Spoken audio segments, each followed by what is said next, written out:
What's up, guys? Welcome back to Free Will. This is Tony Scardino.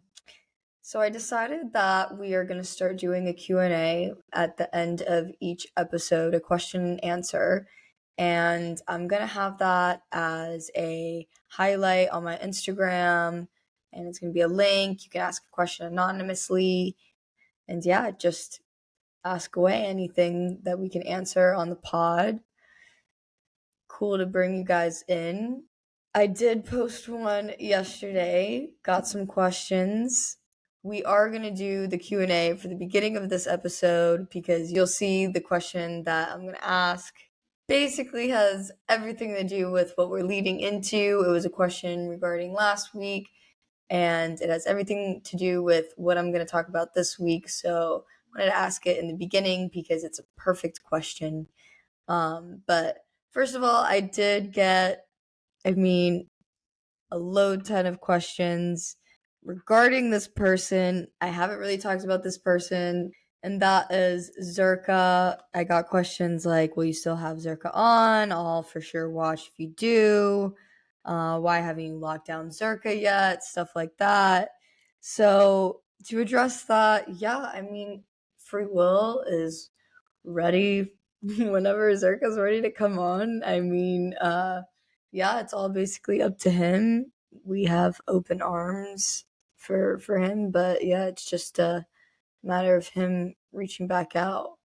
So that's the only comment I have on Zerka. I do like the content that we do together, and I do think he has a lot of valuable things and ideas outside of all of the red pill blasphemy that goes on. I think he has a lot of deeper, cooler things that we could talk about on free will. So yeah. And then I got a bunch of just like random questions that is whatever, but it is because it's the first time I posted it. So now that you guys know that you can ask questions, we're gonna probably get more serious questions, and I'm gonna push that out a little bit more throughout the weeks and getting more valuable questions. But so we do have one other one that, again, absolutely loved for the intro to this episode for this week. And it was, your Dimensions episode had me thinking about where our soul goes after death, since heaven is sealed until Christ returns. You believe purgatory is real and considered a dimension as well? Question mark.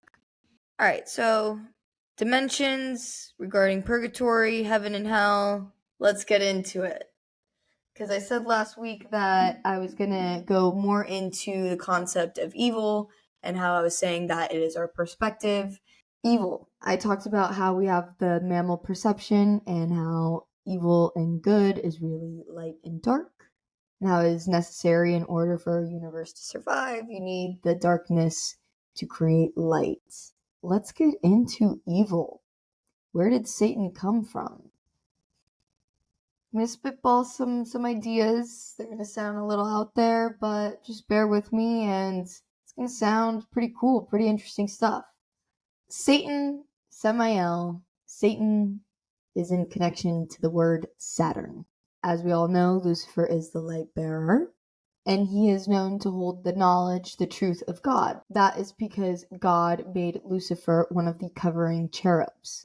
Along with Michael, Gabriel, these are all unique angels of God. A covering cherub is a guardian, a protector.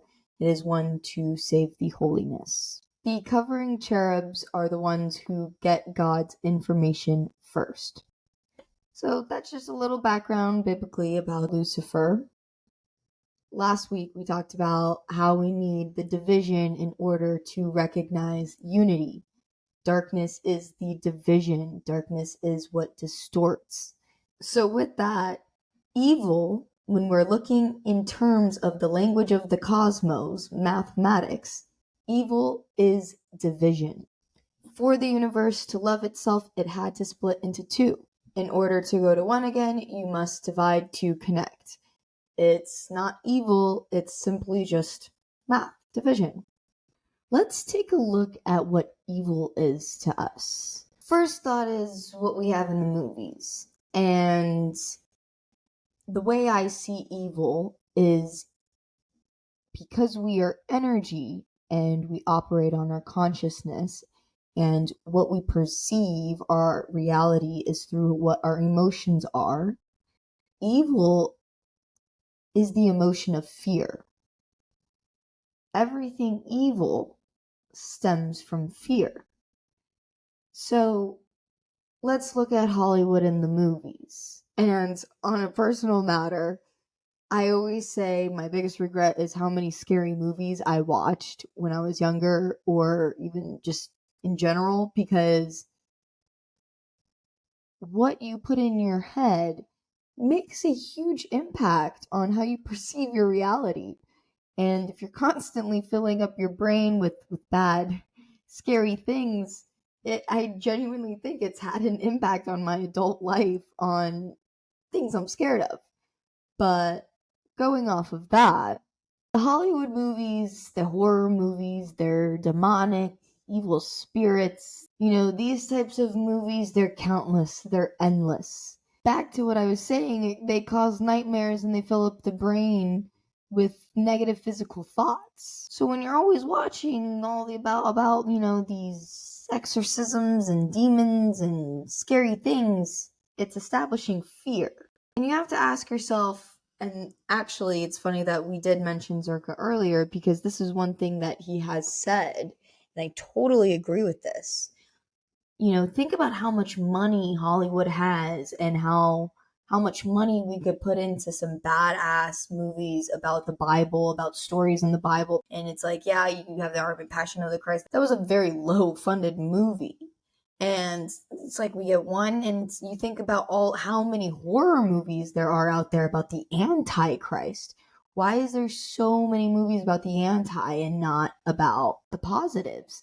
And that's another conversation in itself, but you have to see that this is instilling fear into the general public.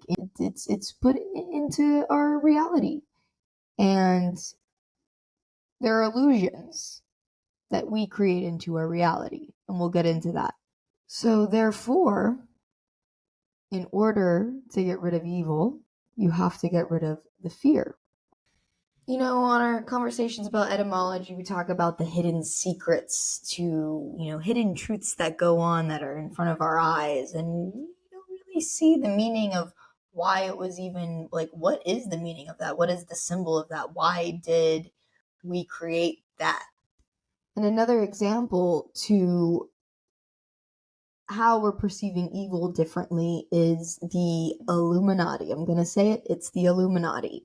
Let's take a look at it. The symbol is a triangle with an eye in the middle, little dashes at the top. The Illuminati symbol, what's on our dollar bill, is the representation of the number 9. And we've talked about 9, numerology, and the dimensions. 9 is unity, 9 is everything, 9 is yin yang, I am. 9 is creation. Angles add up to 9. 1 plus 8 is 9.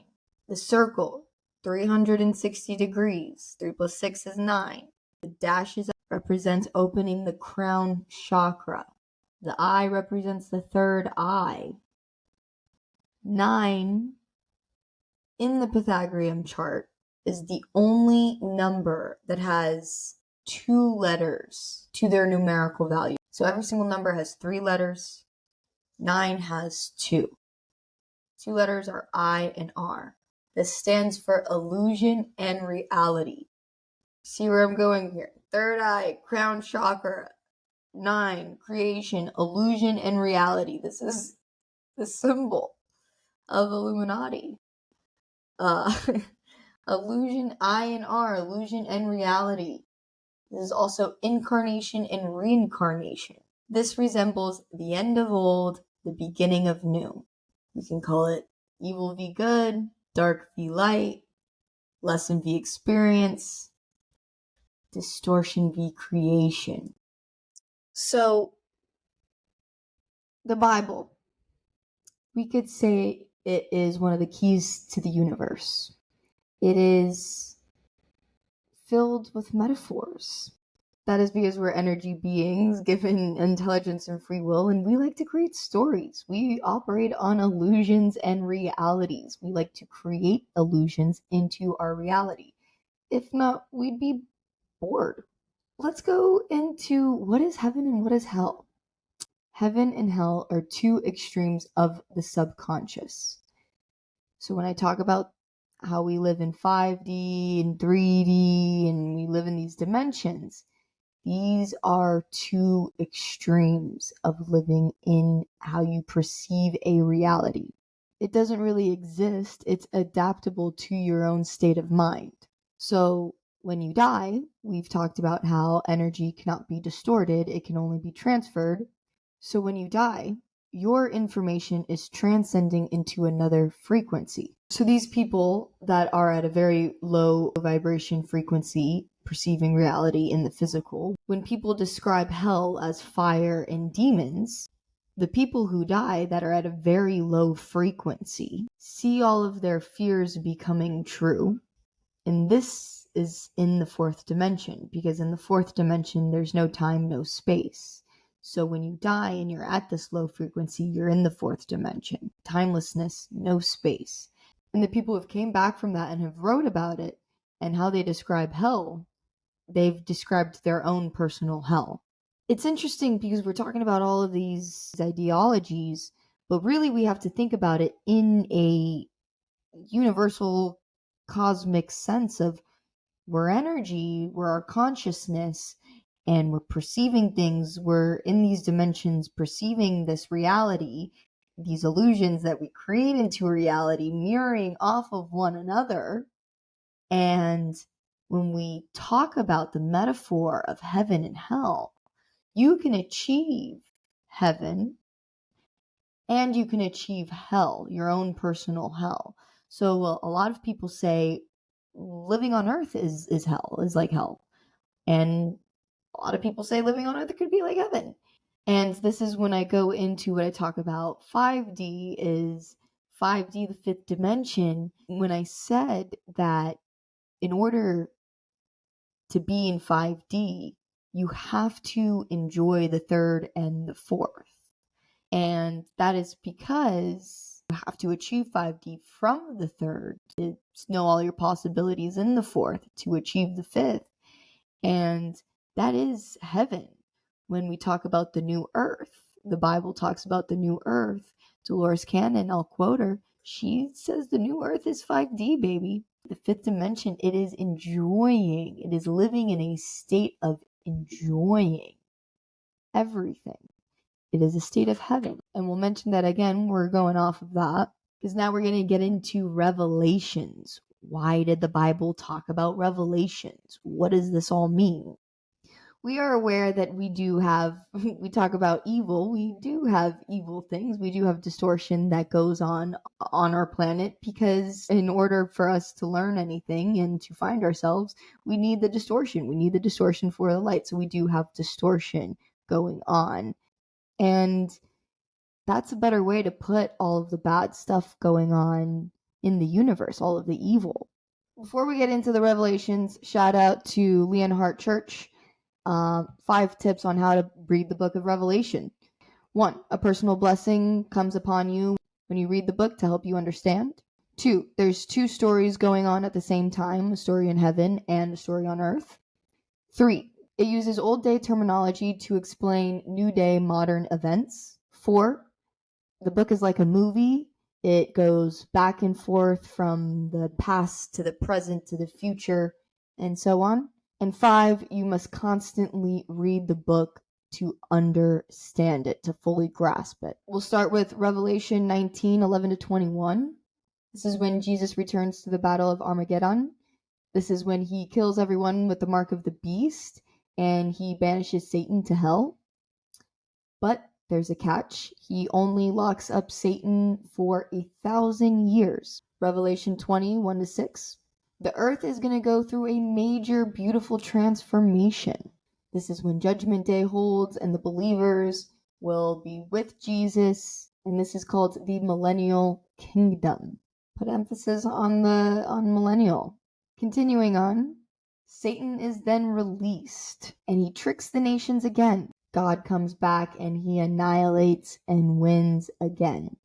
So that's what there's a lot of things going on, but that's a very quick sum up of the book of Revelation. This is a dreamlike sequence of metaphors. For example, let's take the lake of fire. What was thrown in the lake of fire was hell and death. We threw in hell in the lake of fire.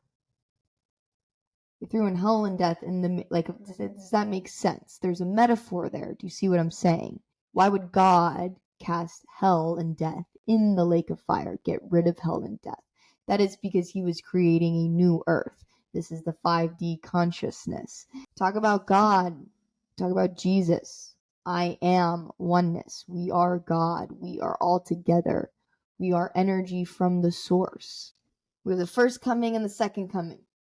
In your birth chart, when we're talking astrology, Saturn is going to be in a certain house when you were born. Now, go back from the beginning. Saturn, Satan, Samael. Saturn is going to be in a certain house right when you're born. Then you're going to see it in your chart 2 more times. It's going to be a first time and a second time. You can look this up. Look up where Saturn is when you're born, and then after that, look up what years when Saturn returns back to that sign, back to that house. This is called the second Saturn of return. Okay, so there's 1, there's 2 in astrology sense. In the book of Revelation, Saturn, Satan, he came twice. He came once, he got defeated. He came a second time, he got defeated again. Could we say that Saturn, this consciousness, is a personal second coming? It is realizing that you are Jesus Christ. It's not Jesus Christ coming. It's realizing that it is within. How it all mixes up in the universal truths and combining everything. Back in the day, they were using astrology. They saw Saturn was going to come again. Maybe that's why they called it that. Different views solve problems. What Christianity did was it stuck to one view. Any other option was bad. And they created the devil. The devil wasn't created until the Middle Ages, okay? And it was created off of European tradition of fertilization. Check this out. Back in the day, it was a large female rule. It was a matriarchal society. And there was a group of healers, consider them witches.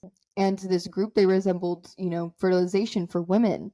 And the symbol of this group was the goat. The reason why it was the goat is because the goat to them resembled life. You have the milk, the horn to call, the meat to eat, the wool to cover. And in ancient Greece and the Middle East, they had the god of fertility and wisdom, which was Baphomet, and he resembled the possibility to create. And these 2 ideologies are what we resemble to be the devil now. So you can see how we've developed all of these stories. We create them into realities, and it all lies within our consciousness and how we're perceiving everything. So we have second coming of Saturn, second coming of Satan, second coming of Jesus, personal second coming of yourself, tuning your frequency. All of these low vibrations going on is just a grand play orchestrated. And we are the vibrations and the frequencies choosing what we want to be on. If you want to be in a state of hell in a low vibration, you're going to experience the fears. You're going to experience hell because the fears within you is how you perceived your reality. If you are on a state of a high vibration of the new earth, Jesus, he said, I am God. He resembles all of us. We are all God. He said we are going to overcome Satan. You're going to live in a state, if you're not marked by the beast, the marked by the beast is tuning into that low frequency where you're going to live in a state of hell. If not, you live in a state of heaven with God. You're perceiving it. You're in 5D. You're not in the fourth dimension. Opportunity to come back. There's a second coming. These could be battles in our life when we're overcoming things. For these lessons and experiences, for the distortion, for the creation of energy. So in the book of Revelations, when they say that there's a war in heavens, it's confusing to most. When they say, oh, we're switching from heaven to earth, it's because we're switching from ideas of perceiving this consciousness and that consciousness, of perceiving this reality and that. We are going in between dimensions when we're reading the book of Revelation, in and out of different perspectives of consciousness. This is why they call it a spiritual war. It's not spirits going around, doing things. Spiritual war is our souls, in battle with itself on our lessons and experiences, into building our higher self, into building our energy up, into tuning our frequency up, into connecting with the rest of us. This state of evil, it's bad, but it's good. Evil is necessary for us to achieve the heaven. Demons are delusion. Tune your frequency. Demons distort. They're in the fourth dimension. We're talking about a state of hell. Demons distort. They're doing their part. You need to distort light so we can have things. Physically, literally, we need to distort the light so we can have things. So we can have things. Energetically, you have something that they are supposed to divide. Evil needs to divide for you to create, right? So your consciousness is to unify. You thank the demons. That's how you win. Because if not, then the low vibrations, you're stuck on a low vibration, they're winning. You don't fight them. They have eternity. They're in the 4D. Recognize these illusions. Realize what you're putting into your reality. Realize the metaphors. Realize the truths within.